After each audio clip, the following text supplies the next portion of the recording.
दोस्तों 2020 ना जाने कितना ही घटना दुर्घटना दिखाने वाला है हमें।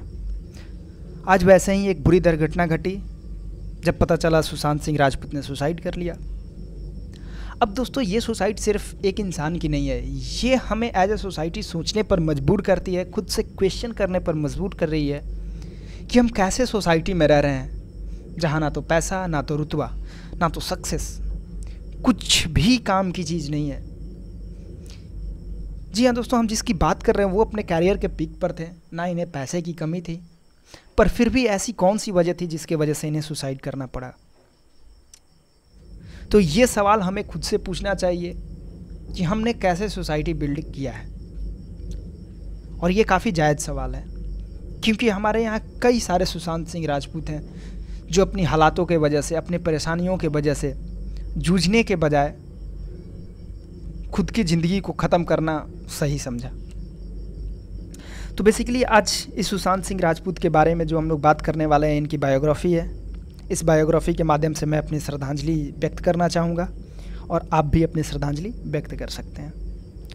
तो सबसे पहले दोस्तों इनके बारे में जानते हैं कि इनका जन्म जो हुआ पटना बिहार में हुआ 21 जनवरी 1986 को, और आपको पता है 14 जून को इनकी देहांत हो गई। इन्होंने सुसाइड कर लिया अपने घर में ही, मुंबई में।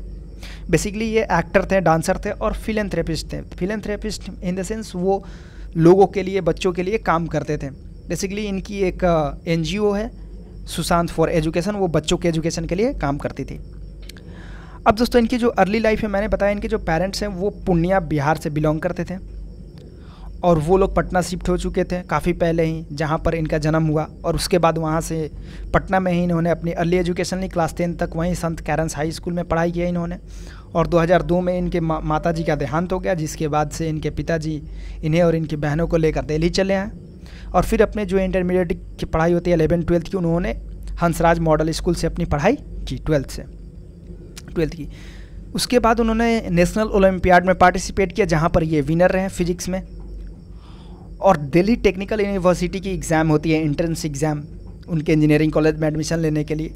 तो उस एंट्रेंस एग्ज़ाम में इन्होंने 7th रैंक हासिल किया बेसिकली। तो 7th रैंक जब हासिल किया, इसका मतलब ये है दोस्तों कि कोई व्यक्ति अगर नेशनल ओलंपियाड में वो विनर रहता है, किसी एंट्रेंस एग्ज़ाम में 7th रैंक आता है ऑल ओवर इंडिया, तो वो दिखाती है उसकी इंटेलिजेंस, उसकी मेहनत और उसकी इंक्लिनेशन टुवर्ड्स द वर्क। अगर वो इंजीनियरिंग करना चाहते थे, फिजिक्स पढ़ना चाहते थे, मैथमेटिक्स पढ़ना चाहते थे, तभी ये पॉसिबल था कि वो 7th रैंक हासिल कर सकते थे। अगर आपको इंटरेस्ट नहीं होगा वो सब में, तो आप नहीं ला सकते। तो बेसिकली ये हम मान सकते हैं कि उन्हें फिजिक्स मैथ से लगाव था, लेकिन इंजीनियरिंग कॉलेज में ज्वाइन करने के बाद उनकी इंक्लिनेशन हो गई एक्टिंग, डांसिंग और इसके तरफ, जिसकी वजह से उन्होंने सैमक डावर्स डांस क्लासेस ज्वाइन किया और अपना मैक्सिमम टाइम वो वहीं देने लगे, जिसकी वजह से वो इंजीनियरिंग में फ़ेल हो गए और अपनी इंजीनियरिंग सिर्फ 3rd ईयर तक ही वो कर पाएँ। यानी उनकी इंजीनियरिंग कंप्लीट नहीं हुई, उन्हें छोड़ना पड़ा 3rd ईयर के बाद, काफ़ी बार फेल होने के बाद एग्ज़ाम्स में। तो बेसिकली मैं ये बताना चाहता हूँ कि देखिए, उन्हें इंटेलिजेंस और मेहनत की कमी नहीं थी, पर इंटरेस्ट, जैसे ही उन्होंने इंजीनियरिंग में एडमिशन लिया, उनकी इंजीनियरिंग से इंटरेस्ट कम हो गई और उनकी इंटरेस्ट जग गई एक्टिंग और डांसिंग में बेसिकली। और उन्होंने एक्टिंग और डांसिंग पर ही फोकस करना शुरू किया। वहाँ से वो चले गए फिर मुंबई में अपना कैरियर शुरू किया एज अ बैकग्राउंड डांसर। वो नादिरा बाबर के, जो नादिरा बाबर हैं वो एक डायरेक्टर हैं, ठीक है, वो एक्टर भी रह चुके हैं। तो उनकी एक थिएटर ग्रुप है एकजुट, उसी को उन्होंने ज्वाइन किया और 2006 में उन्हें मौका मिला ऑस्ट्रेलिया में भी परफॉर्म करने का। अब 2007 में दोस्तों उन्हें नेस्ले मंच की तरफ से एक ऐड मिलता है, टीवी एडवर्टाइजमेंट मिलती है, जिसमें वो काफ़ी बेहतर उम्दा परफॉर्मेंस देते हैं, जिसकी वजह से बालाजी टेलीफिल्म्स उन्हें अप्रोच करती है 2008 में। और 2008 में उन्हें ये मौका मिलता है कि वो किस देश में है मेरा दिल, इसमें प्रीत जुनेजा का रोल करने के लिए उन्हें मौका मिलता है। 2009 में दोस्तों उन्हें पवित्र रिश्ता में, ठीक है, मानव देशमुख का रोल मिलता है, आपको पता ही होगा। और बेसिकली इसके बाद वो काफ़ी टेलीविजन्स करते रहते हैं, आप देख सकते हैं पवित्र रिश्ता। उसके बाद वो जरा नच के दिखा कंटेस्टेंट रहे, जो वो डांस रियलिटी शो होता है, फिर झलक दिखला जा में भी वो जाते हैं। तो काफ़ी ऐसे उन्होंने टेलीविजन किए। और उसके बाद इनकी जो बॉलीवुड में एंट्री होती है वो 2013 में होती है, काई पो चे फिल्म थी, उससे अभिषेक कपूर ने इस मूवी को डायरेक्ट किया था। तो इस फिल्म में वो राजकुमार राव के साथ एक्टिंग करते हैं, राजकुमार राव के साथ, ठीक है, साथ में लीड रोल में ही रहते हैं। उसके बाद उन्होंने काफ़ी हिट फिल्म्स दी, शुद्ध देसी रोमांस आपको याद होगा, पीके में सरफराज धोखा देगा वही सरफराज, डिटेक्टिव ब्योमकेश बख्शी आपको उनकी रोल याद होगी।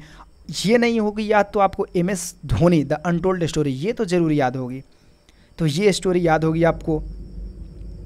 तो काफ़ी सारे उन्होंने इस तरह के बॉलीवुड एक्टिंग किए, काफ़ी अच्छे अच्छे रोल्स निभाए और उसके बल पर उन्होंने काफ़ी सारे अवार्ड्स जीते, जैसे बिग स्टार एंटरटेनमेंट अवार्ड पवित्र रिश्ता के लिए उन्हें मिला कितनी बार टेलीविज़न की दुनिया में। और जब बॉलीवुड की बात करते हैं तो काई पोचे के लिए उन्हें बेस्ट मेल डेब्यू का अवार्ड मिला, ठीक है, स्क्रीन अवार्ड मिला, GC ने अवार्ड मिला, फिल्म फेयर अवार्ड मिला, और MS धोनी के लिए उन्हें मिला बेस्ट एक्टर अवार्ड मेल का, बेस्ट एक्टर अवार्ड मिला उन्हें स्टार डस्ट का, GC ने का, यानी काफ़ी सारे अवार्ड्स उन्होंने जीते, ठीक है।